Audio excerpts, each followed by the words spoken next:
Ẹ̀yin èèyàn ilé ìwò lẹ ṣe káàbọ̀ sí Mashola Gist TV. Ṣé àlàáfíà ni ẹwà gbogbo lè ń kọ́?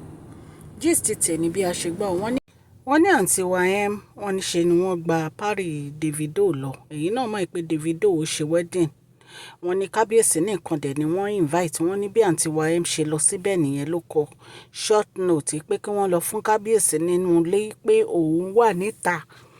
Wọ́n ní Mercedes Benz ẹ̀ ló gbé lọ.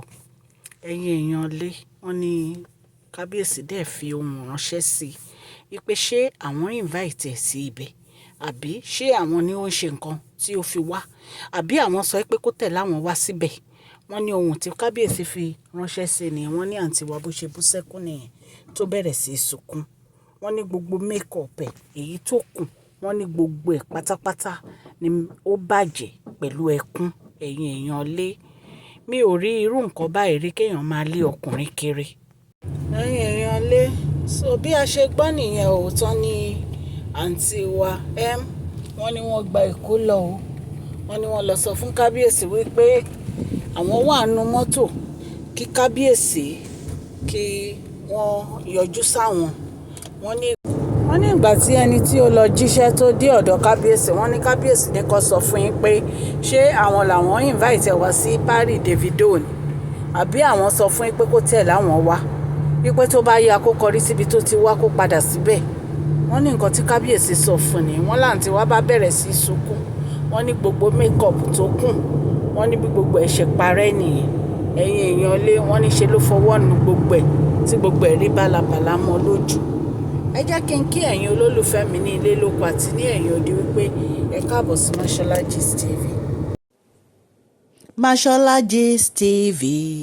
Àtúndé Mashola Gist TV. Àtúndé bí a ṣe ń dé, a kí ọmọdé a kí àgbà, ẹ káàbọ̀ sí Mashola Gist TV. Mashola dé o Àtúndé, àgbétutù dé, àmú gist alálùbáríkà wá fún yín lórí public gist, lórí royal gist, lórí celebrate gist. Mashola Àtúndé o Àtúndé Mashola Gist TV. Àtúndé. Ẹ káàbọ̀ sí Mashola Gist TV. Ṣé àlàáfíà ni ẹ̀bà Yorùbá ni a máa ń sọ lórí channel yìí. A máa ń sọ̀rọ̀ nípa celebrity gist, royal gist, politics àti gbogbo nǹkan tó ń ṣẹlẹ̀ ní agbègbè orílẹ̀-èdè bàbá wa ní ilẹ̀ Nàìjíríà. Ẹ̀yin èèyàn létí ẹ bá ti subscribe o so that a bá ti post any gist ẹ máa rí. Òkè ní ọlá yín á máa lọ, ọlá yín ò ní lọ ìsàlẹ̀ láéláé.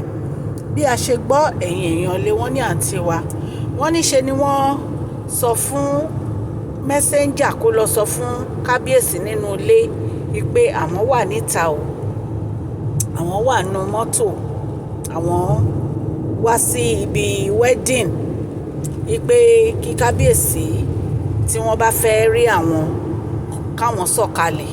Wọ́n ní kábíyèsí ní ṣé àwọn làwọn invite wọn sí ibi wedding Davido tán wá wípé ṣe bó wá sí fún wedding ni kó wọlé tó bá fẹ́ wọlé pé but àwọn kọ́ làwọn invite ẹ̀, àwọn ò dẹ̀ ní kó tẹ̀lé àwọn wá wípé so kò kan àwọn nǹkan tó bá ṣe. Wọ́n ní báǹtí wá bẹ̀rẹ̀ sí sunkún nìyẹn mọ̀ pé recently kábíyèsí wọ́n put àwọn olórí yìí fún lórí restriction tí wọ́n ní wọn kàn lè kú gìrì rí kábíyèsí àbí kán kú gìrì wá sí inú pálásì kábíyèsí pé kò sí bí wọ́n ṣe fẹ́ rí kábíyèsí. Nǹkan tí a gbọ́ nìyẹn tán ni pé kábíyèsí ṣe fún wọn. Wọ́n ní even gan wọ́n ní àwọn ibì kọ̀ọ̀kan wà ní inú pálásì yẹn tó jẹ́ pé wọ́n lè wọ̀. Wọ́n ní wọ́n wà ní on restriction. Nǹkan tá a gbọ́ nìyẹn.